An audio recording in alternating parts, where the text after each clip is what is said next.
আমি বারবার বলেছিলাম পুলিশে খবর দিতে, কেন দিসনি? আমি তো বলছি বর্ষা দিদি, সে সময় এখনো আসেনি। এইভাবে কতটা কেটে গেছে, দিয়ে দিয়ে যা শিগগিরই ওষুধের ব্যান্ডেজ দিয়ে। বড়মা তুমি একদম চিন্তা করো না, আমার কিচ্ছু হয়নি। তুই চুপ করে বস।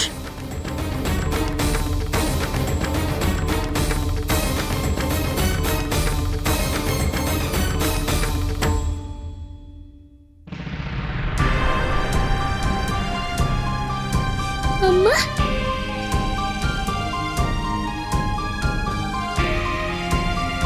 কি হচ্ছে? কাঁদছিস কেন? কিচ্ছু হয়নি মা, কিচ্ছু হয়নি। মাম্মা, কি হয়েছে শীর্ষা? না মামা কাঁদে না, এই তো আমার কিচ্ছু হয়নি। এসো আমার কাছে এসো। কিচ্ছু হয়নি মামা, আমার কিচ্ছু হয়নি।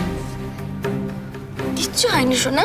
কারা এটা করলো তুই কি বুঝতে পারছিস? বুঝতে পারছি বর্ষা দিদি, তবে চিন্তা করো না বর্ষা দিদি, ওদের অন্যায়ের শাস্তি ওরা পাবে।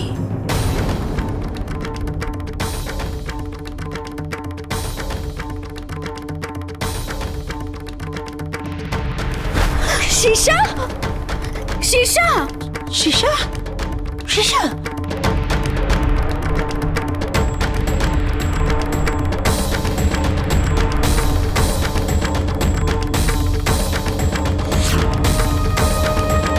মামা।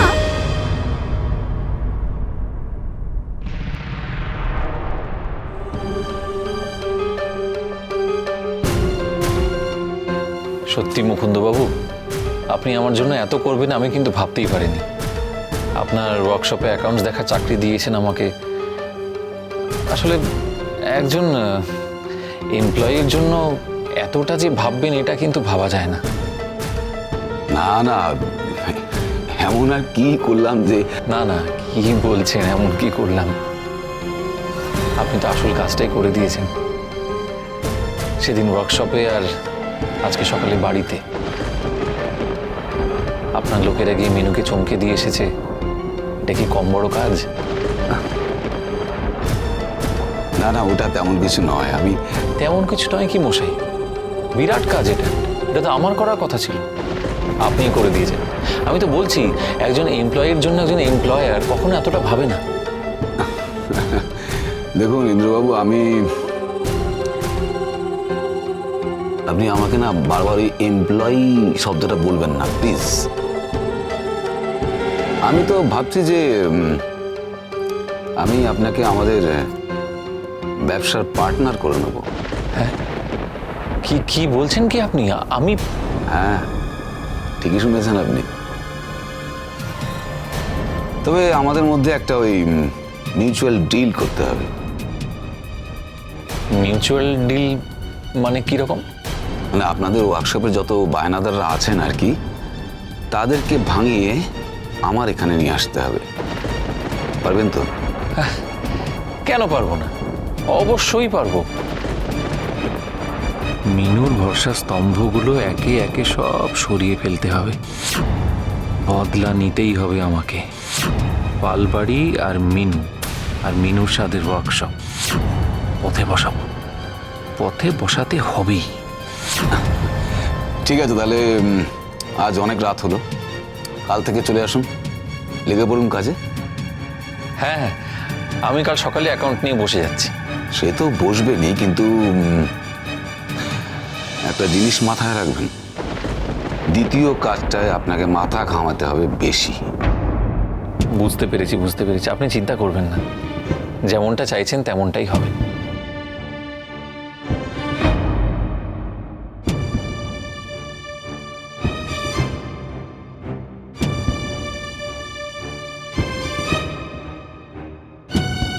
কালীকৃষ্ণ পাল থাকতে ওই বাড়ির ওয়ার্কশপের একচেটিয়া ব্যবসা আমি থামাতে পারিনি। ওই পাল বাড়িরই ছেলে ইন্দ্রনাথ পাল, ওই হবে এবার আমার তুরুপের তাস।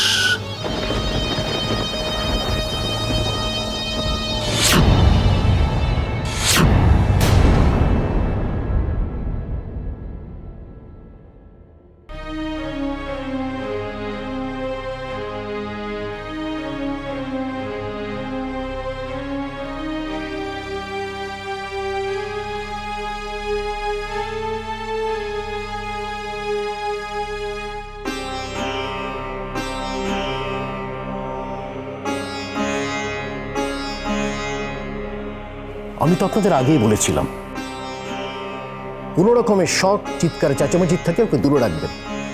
একটা অসুস্থ মেয়ের যত্ন নিতে পারেন না? না মানে আসলে ডক্টর সবকিছু হঠাৎ করে। প্লিজ ম্যাডাম, এইসব এক্সকিউজ দেবেন না। শীর্ষের এখন যা কন্ডিশন, ওকে আবার হসপিটালাইজ না করতে হয়। এনিওয়েজ, আজকে রাতটা দেখুন, যদি জ্ঞান না ফেরে ভোরেই আমাকে খবর দেবেন। অ্যাকর্ডিংলি নেক্সট স্টেপটা ভাবতে হবে।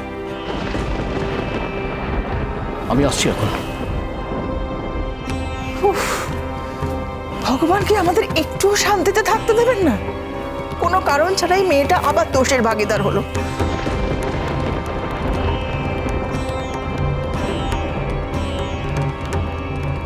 দোষ দেওয়ার তো যথেষ্ট কারণ আছে।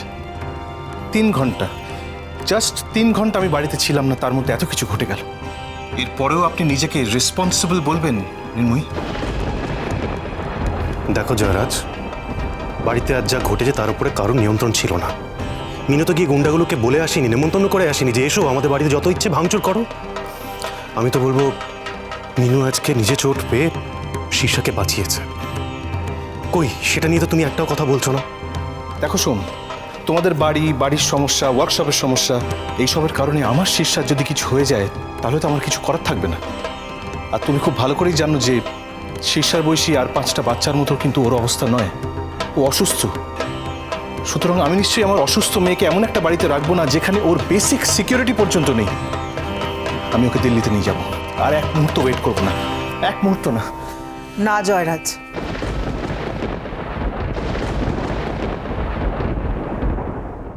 তুমি যেমন শীর্ষার পাপা, আমিও তেমনি শীর্ষার নানিয়া।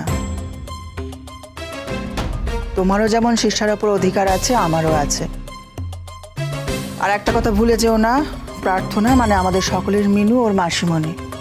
আর মাসিমণি মায়ের মতো, সুতরাং প্রার্থনারও শীর্ষার ওপর অধিকার আছে।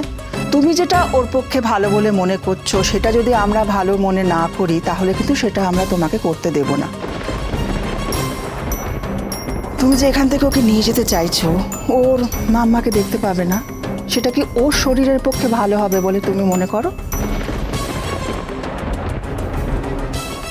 তাছাড়া মিনু তো দিল্লিতে গিয়ে শীর্ষাকে সময় দিতে পারবে না। দেখো ও আপ্রাণ চেষ্টা করে যাচ্ছে, ওর চেষ্টাটাকে অ্যাটলিস্ট সম্মান করো। শোনো সোম, শুধুমাত্র চেষ্টায় আমি বিশ্বাসী নই। আই নিড রেজাল্ট চাই আমার। আগের দিন ওনার জন্য শীর্ষার রাস্তায় অ্যাক্সিডেন্ট হতে যাচ্ছিল। কাল রাতে খাট থেকে পড়ে গিয়ে চোট পেল ও কপালে। এভাবে তো চলতে দেওয়া যায় না, তাই না? এটা আমার ব্যবসা নয়। আমার ব্যবসা নয় যে একটা টার্মে লস হলো তো আরেকটা টার্মে আমি ঠিক ব্যালেন্স করে নিলাম। না, ইটস নট মাই বিজনেস। ও আমার সন্তান, আমার নিজের সন্তান। ওর ব্যাপারে আমি কোনো রকম কম্প্রোমাইজ করব না। জয়রাজ, মেয়ের জন্য যখন এতটাই ভাবছো, আরেকটু ভাবো। তুমি কলকাতার অফিসে শিফট করে এসো, তোমার ভাইকে দিল্লির অফিসে বসাও, তাতে সমস্যাটা কোথায়? না মানে দেখুন, এইভাবে পুরো সেট আপ চেঞ্জ করে আমি যদি ভেবো না জয়রাজ, তুমি পারবে, চেষ্টা করলেই পারবে। না হলে আজকে এত বড় একটা ব্যবসা তুমি একা চালাতে পারতে বলো? প্লিজ থেকে যাও না আমাদের সাথে। দেখো জয়রাজ, জীবনের সিদ্ধান্ত না নিতে পারার জন্য আমি অনেক কিছুই করতে পারিনি। ভেবেছিলাম প্রডিউসার হব, ফেল করেছি। তারপরে বাবার থেকে আমি ওয়ার্কশপের কাজও শিখিনি যে আজকে আমি প্রতিমা করব। কিন্তু আমাকে তো নতুন করে আজ সব কিছু শুরু করতে হচ্ছে। দেখো জয়রাজ, আমি যদি আজকে এসব করতে পারি তাহলে আই এম শিওর তুমিও পারবে। বাজলো